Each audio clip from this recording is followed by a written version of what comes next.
Olá, pessoal. Vamos ao nosso 12º material exclusivo para os assinantes de Dagobah. Esta semana foi uma semana de compasso de espera, né? Ainda que o noticiário tenha sido polarizado por algumas prisões importantes de dirigentes do PT, notadamente um ministro, Paulo Bernardo, marido da Gleisi Hoffmann, da tropa de choque da comissão do impeachment, e ela mesma também implicada em várias denúncias, né? E do tesoureiro do PT, não é, Paulo Ferreira, marido da Tereza Campelo, que foi a ministra do Desenvolvimento Social, não é, do governo, responsável pela concessão do Bolsa Família, e de vários outros dirigentes.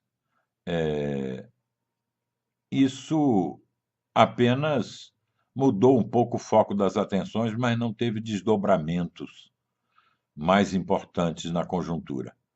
A conjuntura está em compasso de espera. Essa é a melhor definição do momento em que vivemos. Não é? Protelações, em cima de protelações na comissão do impeachment e a tentativa de trocar a culpa pelos delitos em culpa dos que investigam os delitos. Não é? Hoje o PT se agarra a isso, não é? Contando com uma certa conivência do STF, né? Do Supremo Tribunal Federal, e de um conjunto de outras instâncias do Estado. É muito significativo, no entanto, que mais uma vez tem aparecido o papel dos escritórios de advocacia. Algumas pessoas, eu pelo menos, né, temos insistido nesse ponto. Né? Depois de Márcio Tomás Bastos, que era o conselheiro do Lula, não é? Eu estou falando do papel social cumprido por ele, do papel político de conselheiro de uma organização criminosa, que foi o papel cumprido por Márcio Tomás Bastos. De certo modo, os escritórios de advocacia, alguns escritórios de advocacia, começaram a atuar como partes do esquema, não é? Propinas são pagas através dos escritórios de advocacia e tudo mais. Né?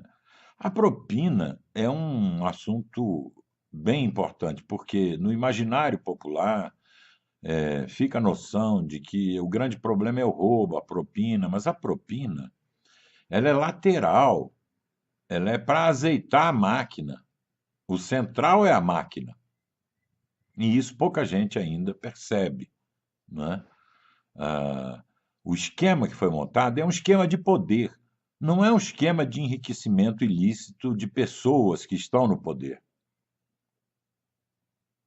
É claro que também há esse enriquecimento ilícito de pessoas que estão no poder, mas o esquema não foi montado para isso, ao contrário do que ocorre na corrupção endêmica da política, na corrupção tradicional, no Brasil e em quase todos os países.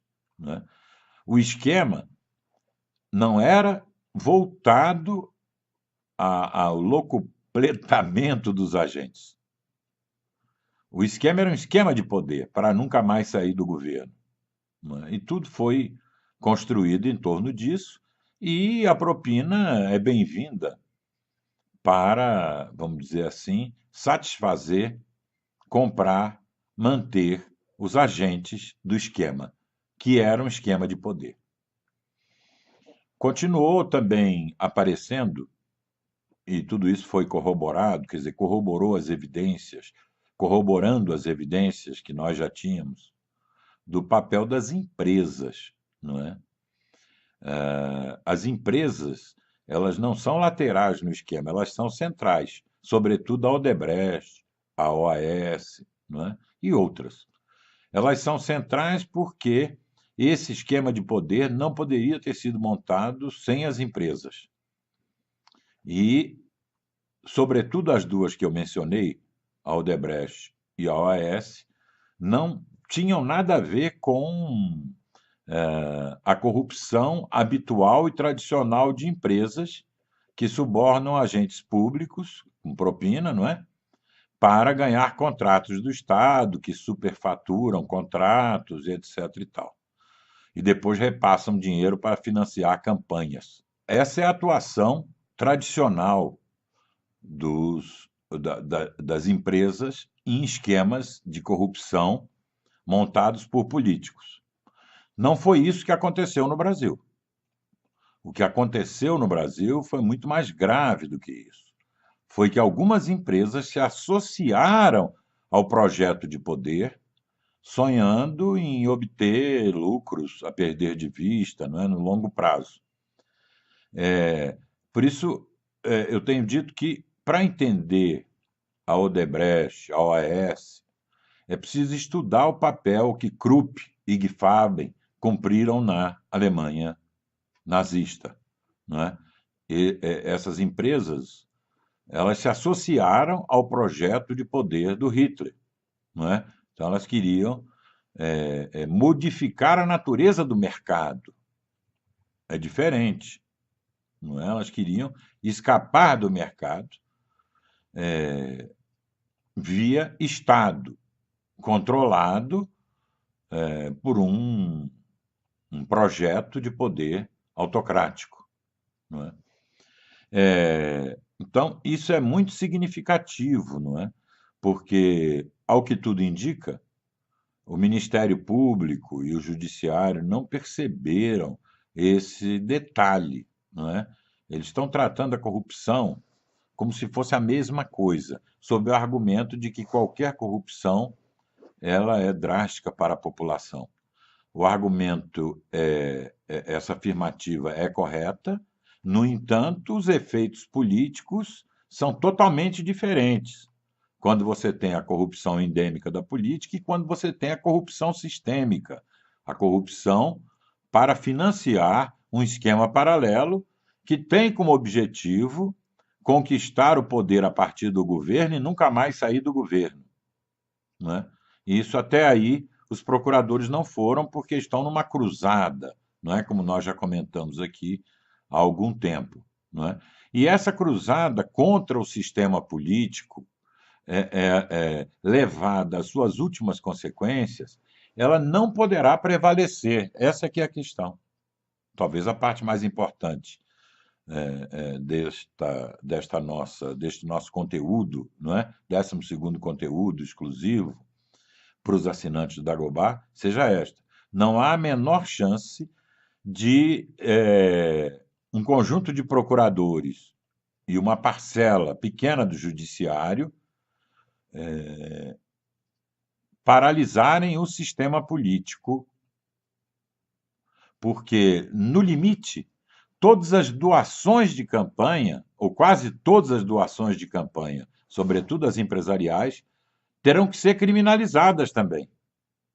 O sistema político não vai aceitar tranquilamente que isso vá até o fim.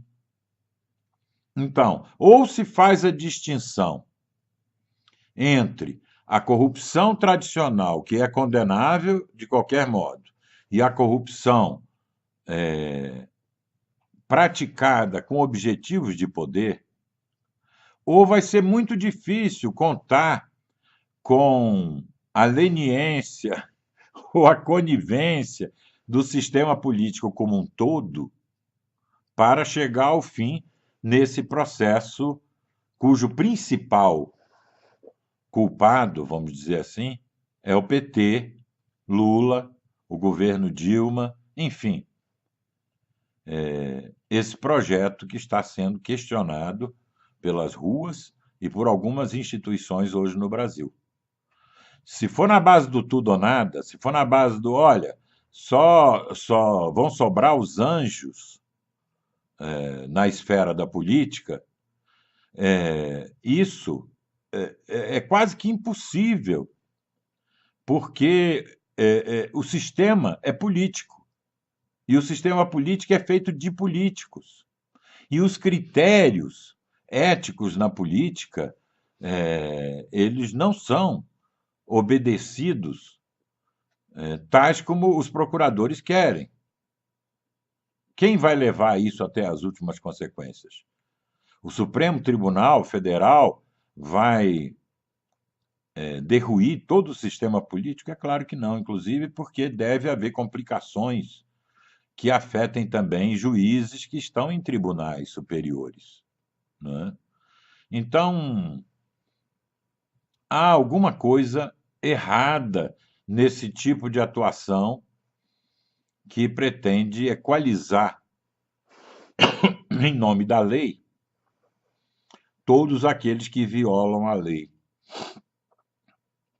É um ponto importante para a reflexão, é um ponto difícil de explicar, não é, para as pessoas, não é, que adotam critérios de honestidade individual para o funcionamento do sistema político em geral, né? Mas vamos pegar um caso. Uma pessoa que recebeu doação de uma empreiteira que está envolvida na Lava Jato porque foi lá pedir uma doação para a sua campanha. Como essa pessoa vai saber se esse dinheiro da doação, lavado como Caixa 1, ele não é um dinheiro proveniente de alguma atividade ilícita? E mais, mesmo que essa pessoa soubesse, dificilmente, estando precisando de recursos, né, na situação como se encontram alguns em campanhas eleitorais, como é que ela vai recusar um tipo de dinheiro que todos os seus correligionários e todos os seus adversários eleitorais estão aceitando? No caso de Marina, por exemplo, é quase certo que no financiamento da campanha de Eduardo Campos, depois herdada por Marina, entrou dinheiro ilegal. Como é que a Marina, sem querer defendê-la, não é? Como é que a Marina ia recusar esse dinheiro, mesmo no caso de sabendo que ele existisse, ou poderia ter uma origem ilícita? É difícil, não é? E aí, isso vai pegar todos os candidatos, de certa maneira, né? Então, a tendência geral da opinião pública é dizer tudo é corrupto, tudo é farinha do mesmo saco, né? Mas esse tipo de juízo, ele é um juízo inepto na esfera da política. Não é assim que funciona, não é? Porque é preciso diferenciar os sujeitos, os atores, pelo significado daquilo que eles fazem. E do nosso ponto de vista, o critério tem que ser a democracia. Não pode ser um critério moral abstrato, não é que todos devem ser honestos e tal, não é? O critério tem que ser a democracia. O Estado democrático de direito deve ser mantido porque é um Estado democrático. Se ele fosse um Estado de direito, mas não fosse um Estado democrático, os democratas não teriam a obrigação de sustentá-lo. Não é a mesma coisa. Os democratas só defendem o Estado democrático de direito porque ele é um Estado democrático, no que um Estado pode ser de democrático, né? Porque a forma Estado-nação é uma forma avessa um pouco à democracia, e essa fórmula mitigadora, vamos dizer, do Estado democrático de direito, foi um pouco para pacificar e coibir o Estado-nação do seu ímpeto guerreiro, do seu ímpeto saqueador, do seu ímpeto invasor da esfera dos cidadãos, não é? Então, esse é um tema delicadíssimo, difícil de ser tratado, mas é um tema central, não é? duas instituições do Estado de Direito, o Judiciário, né, os juízes e tal, e o Ministério Público, não conseguem limpar a política.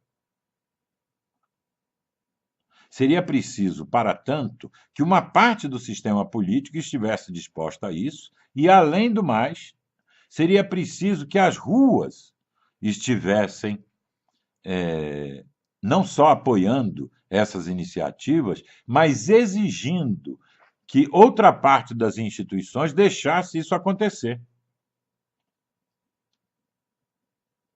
Então, é muito incerto esse caminho, sobretudo se ele for manipulado politicamente, como parece vem sendo pelo Procurador-Geral da República, Rodrigo Janot, né? Que está pegando um pouco essa cruzada, essa bandeira da moralidade levantada pelos jovens procuradores da Força Tarefa da Lava Jato, está fazendo um jogo político, né? Coisa que ele não deveria fazer, assim como o Supremo Tribunal Federal também está fazendo um jogo político, né? Então, não é bem assim que as coisas vão chegar a um bom termo. Hoje, nós temos que ver que a principal ameaça à democracia no Brasil seria a volta do PT ao governo ou a permanência do PT como uma força capaz de ameaçar a democracia brasileira. Então, o que concorrer para isso, esta é a prioridade dos democratas: combater isto, impedir isto, não é?